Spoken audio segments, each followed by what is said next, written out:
Hello friends, I am Dr. Samir Dhage and I am working as Associate Professor Animal Husbandry and Dairy Science, College of Agriculture Karad, District Satara. This channel intends to educate students of agriculture in regards to animal husbandry and dairy science. Also, the unemployed youths in the rural areas. So please subscribe to my channel and hit on the bell icon so you don't miss any updates. Also, you are requested to share this channel to your friends. Thank you. नमस्कार शेतकरी बंधूंनो आणि कृषी मित्रांनो, मी doctor Sameer Ashok Dhage, सहयोगी प्राध्यापक पशुसंवर्धन व दुग्धशास्त्र विभाग, कृषी महाविद्यालय कराड आपल्यासमोर एक नवीन विचार मांडत आहे. कोरोनाचे आर्थिक संकट, एक चिंतन व उपाय. चंद्राच्या भूमीवर पाऊल ठेवून मंगळ ग्रहाच्या दिशेने वाटचाल करणाऱ्या मानवाला आज अतिसूक्ष्म विषाणूने पूर्णपणे लॉकडाऊन करून टाकले आहे. कोरोनाच्या साथीने स्वतःला अतिप्रगत समजणारे देश देखील त्यांच्या नागरिकांचे प्राण वाचविण्यास दुर्बल ठरत आहेत. कोरोना साथीपासून लोकांचे प्राण वाचविण्यासाठी मोदीजींनी पूर्ण देश लॉकडाऊन करून टाकला आहे. आज लॉकडाऊनला 4 आठवडे पूर्ण होऊन गेले आहेत. ही साथ पसरू नये म्हणून आजच्या घडीला लॉकडाऊन हा एक प्रभावी उपाय समजला जातो. म्हणूनच माननीय उद्धवजींनी हा लॉकडाऊन 30 एप्रिलपर्यंत पुढे ढकलला आहे. कदाचित यामुळे या साथीवर आपण विजय मिळवूही, परंतु त्याचबरोबर आपल्यासमोर आणखी एक समस्या उभी राहणार आहे. जगात आर्थिक मंदी पसरेल आणि त्यातून भारत हा देश देखील सुटणार नाही. प्रचंड लोकसंख्या असणाऱ्या भारतासारख्या प्रगतशील राष्ट्रास लॉकडाऊनचे गंभीर परिणाम भोगावे लागतील. माणसाची हालचाल थांबल्याने सर्व व्यवहार बंद पडले आहेत. सर्व उद्योगधंदे, शेती, व्यवसाय बंद पडले आहेत. त्यामुळे पुढील काळात भारतीय अर्थव्यवस्था अंथरूण धरेल. मजूर तसेच असंघटित वर्गातील घटकांचे आज हाल होताना दिसत आहेत. ज्यांची हातावर पोट आहे अशा लोकांपुढे मोठ्या समस्या उभ्या आहेत. आज मितीस केंद्र सरकार व राज्य सरकार सर्व जनतेस सर्व प्रकारची मदत करण्यास तयार आहे. प्रशासकीय यंत्रणा वेगाने परिश्रम घेऊन जनतेचे प्राण वाचविण्यासाठी धडपडत आहेत. डॉक्टर्स, नर्स, सर्व वैद्यकीय क्षेत्रातील कर्मचारी, प्रशासनातील अधिकारी, पोलीस आपल्या जीवाची पर्वा न करता समाजासाठी लढताना दिसत आहेत. आपल्या पंतप्रधानांचा देशाच्या जनतेवर चांगला प्रभाव आहे. त्यामुळे त्यांनी दिलेल्या सूचनांचा आदर ठेवत जनता काटेकोरपणे सूचनांचे पालन करत आहे. जनसामान्यांचे मनोबल वाढविण्यासाठी पंतप्रधान प्रयत्न करताना दिसत आहेत. भारतीय लोकांची सकारात्मकता वाढवून त्यांना एकजूट ठेवण्यास पंतप्रधान माननीय मोदीजी प्रयत्नशील आहेत. परंतु यासोबतच अर्थव्यवस्थेसमोर जे संकट उभे राहत आहे त्यासाठी पंतप्रधान मोदीजी काय भूमिका घेतात, याही संकटातून भारतीय जनतेस कसे सुखरूप घेऊन जातात याकडे सर्वांचे लक्ष लागले आहे. भारतीय अर्थव्यवस्था ही जगातील 5व्या क्रमांकाची अर्थव्यवस्था असून ही अर्थव्यवस्था 2024पर्यंत $5 ट्रिलियन पर्यंत घेऊन जाण्याचा विश्वास मोदीजींनी व्यक्त केला आहे. परंतु कोरोनाच्या पार्श्वभूमीवर हे कसे शक्य होणार आहे? ती अर्थव्यवस्था कोलमडली तर आपण काय करणार? जगातील प्रगत देश त्यांची अर्थव्यवस्था कोलमडू नये म्हणून देशात मोठ्या प्रमाणावर पैसा ओतू लागले आहेत. काही देशांनी त्यांच्या देशाच्या GDPचे 10 ते 20% पैसा अर्थव्यवस्थेमध्ये ओतण्याची तयारी केली आहे. माननीय निर्मला सीतारामन यांनी सुमारे $2.25 लाख कोटी रुपये अर्थव्यवस्थेमध्ये टाकण्याची यापूर्वीच घोषणा केली असून त्याची कार्यवाही सुरू झाली आहे.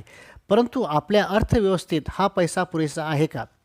महाराष्ट्राचे माजी मुख्यमंत्री माननीय पृथ्वीराज चव्हाण यांनी अर्थव्यवस्थेत 20 लाख कोटी रुपये देण्याची मागणी केंद्र सरकारकडे केली आहे. तसेच माननीय शरद पवार यांनी महाराष्ट्रासाठी 1 लाख कोटी रुपयांची मागणी केली आहे. त्या मानाने सद्यस्थितीत केलेली तरतूद फारच कमी असल्याचे लक्षात येते. येथून पुढे आर्थिक तरतूद वाढविल्यास कोणत्या मार्गाने अर्थव्यवस्थेत ओतली जाणार हा देखील एक मोठा प्रश्न निर्माण होईल. जनधन खात्यात जमा होणारा पैसा नक्कीच गरिबांना आधार ठरेल, परंतु त्यामुळे अर्थव्यवस्थेस चालना मिळेल काय? भारतीय शेती व्यवस्था भारतीय अर्थव्यवस्थेचा कणा समजला जातो. देश स्वतंत्र झाला त्यावेळी देशाच्या GDPत सर्वात मोठा वाटा शेतीचा होता, परंतु कालांतराने हा वाटा कमी होत गेला. आज शेती क्षेत्राचा वाटा भारताच्या GDPच्या फक्त 16% आसपास आहे. शेती क्षेत्रासह उद्योगधंदे, सेवा क्षेत्र, खाणकाम यांचा वाटा वेगाने वाढला आहे.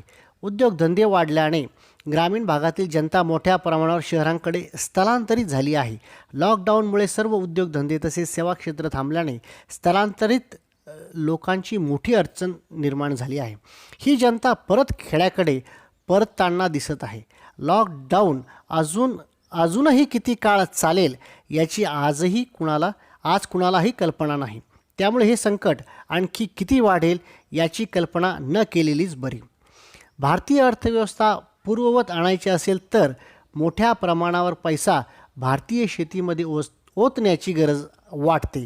शेतीचा वाटा देशाच्या GDPमध्ये कमी होत असला तरी भारतीय अर्थव्यवस्था आजही पूर्णपणे शेतीवर अवलंबून असल्याचे लक्षात येते. शेतीची प्रगती झाली तरच उद्योगधंदे व सेवा क्षेत्राची प्रगती होणे शक्य आहे. पशुसंवर्धन हा भारतीय शेतीचा महत्त्वाचा घटक असून राष्ट्रीय GDPमध्ये पशु उत्पादनाचा वाटा वेगाने वाढत आहे. साधारणतः 6% हा विकास दर पशु उत्पादनाचा आहे.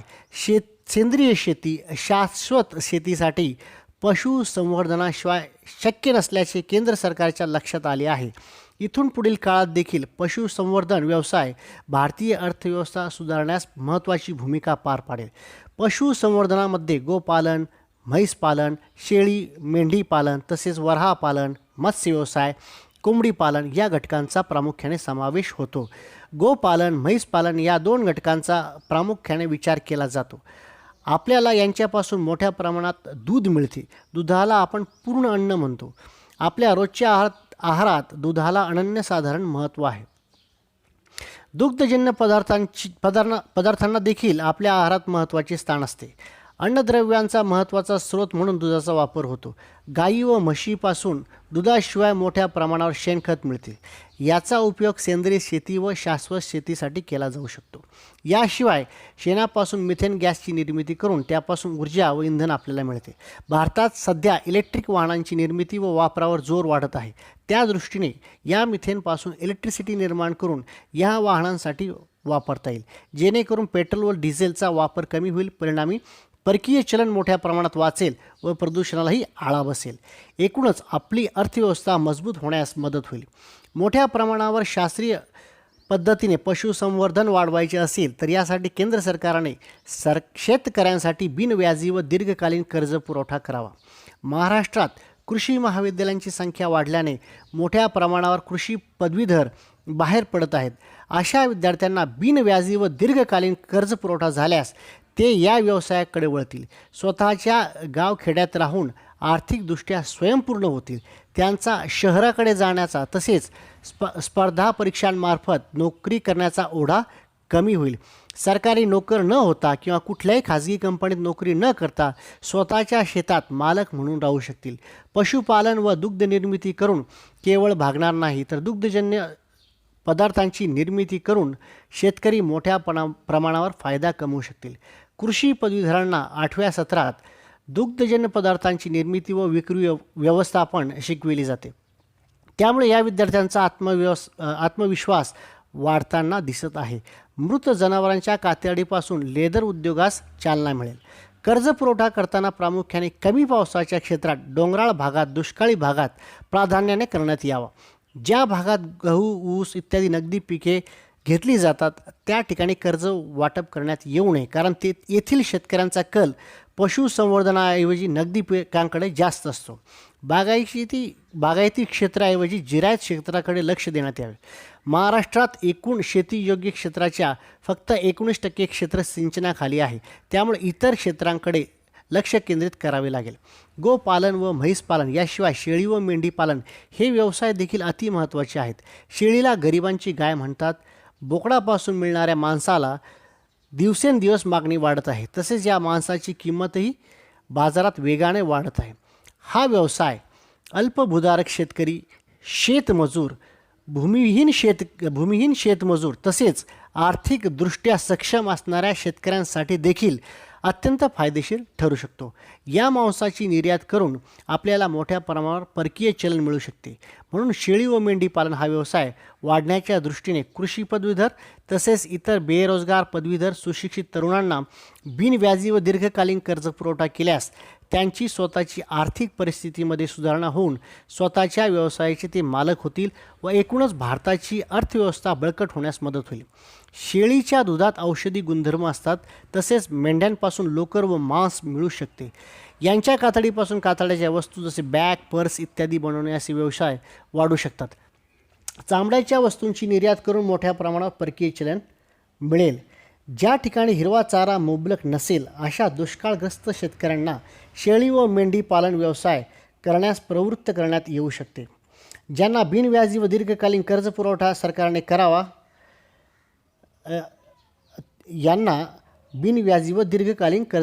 सरकारने करावा आज शेतमालाचे मोठ्या प्रमाणावर नुकसान होत आहे.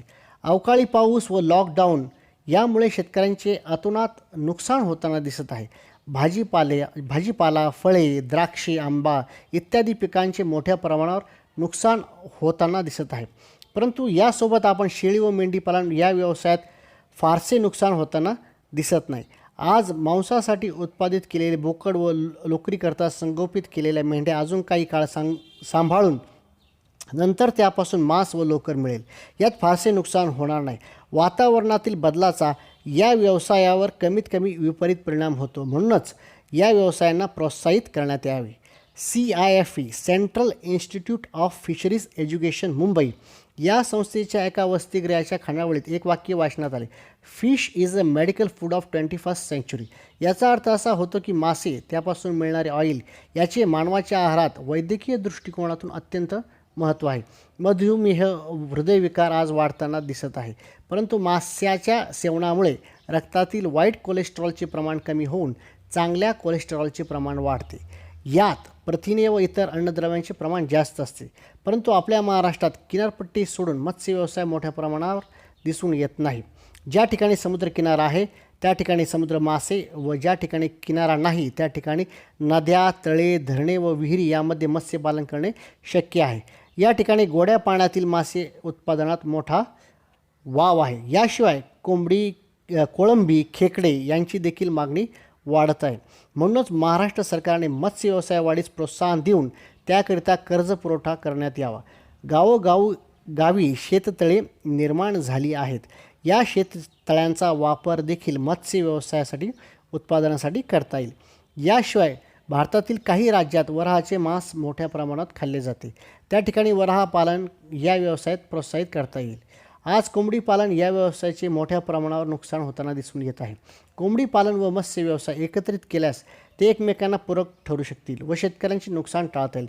काढणी पश्चात तंत्रज्ञानाने पशु उत्पादनांची साठवणूक करता येऊन त्याचे विपणन करणे, परकीय देशात पाठवणे, देशातील इतर भागात पाठविणे शक्य होईल. म्हणून या व्यवसायात काढणी पश्चात तंत्रज्ञानाचा वापर करणे अत्यंत आवश्यक आहे. पशुसंवर्धन व्यवसाय वाढवायचा असल्यास त्यास मोठ्या प्रमाणावर कर्ज पुरवठा करणे आवश्यक आहे. हा कर्ज पुरवठा पैसे स्वरूपात न करता गायी, म्हशी किंवा इतर प्राणी यांच्या स्वरूपात करण्यात यावा. पशूंना आवश्यक खाद्याचा पुरवठा कर्ज स्वरूपात करण्यात यावा, जेणेकरून कर्जाचा अयोग्य वापर टाळता येईल. शेतकऱ्यांना पशुसंवर्धनासाठी वेगवेगळ्या माध्यमातून कर्ज देणे गरजेचे आहे. भारताच्या एकूण GDPमध्ये शेतीचा वाटा कमी असला तरी देखील भारतीय अर्थव्यवस्था पूर्णपणे आजही शेतीवर अवलंबून असल्याचे लक्षात येते. शेतीचा विकास झाल्यास इतर उत्पादनांना जसे वाहन किंवा सेवा क्षेत्र यांची मागणी वाढून अर्थव्यवस्था मजबूत होण्यास मदत होईल. आज जो मजूर वर्ग खेड्याकडे जात आहे त्यांना त्यांच्या गावातच राहण्यास प्रवृत्त करून त्यांना योग्य पद्धतीने कर्ज पुरवठा केल्यास या मजुरांचा आर्थिक विकास घडून येईल आणि आपली खेडी सक्षम होतील. महात्मा गांधीजी यांनी दिलेला खेड्याकडे चला हा नारा आज आपण पुन्हा देऊन खेडे खऱ्या अर्थाने सक्षम करण्यासाठी प्रयत्न करूयात. यामुळे शहरातील अतिरिक्त लोकसंख्येचा ताण कमी होऊन शहरे आणि खेडी यांचा समांतर विकास घडून येईल. खेड्यामध्ये सर्व सुविधा निर्माण होऊन गांधीजींचे स्वप्न साकार होऊ शकेल. भारतीय व्यवस्थेला संकटातून बाहेर काढण्यासाठी पशुसंवर्धन, दुग्धव्यवसाय, दुग्धजन्य पदार्थांची निर्मिती व विपणन हा मार्ग अत्यंत संयुक्तिक व प्रभावी मार्ग वाटतो. मित्रांनो, करोनाच्या पार्श्वभूमीवर मी आपल्यासमोर माझे विचार मांडलेले आहेत.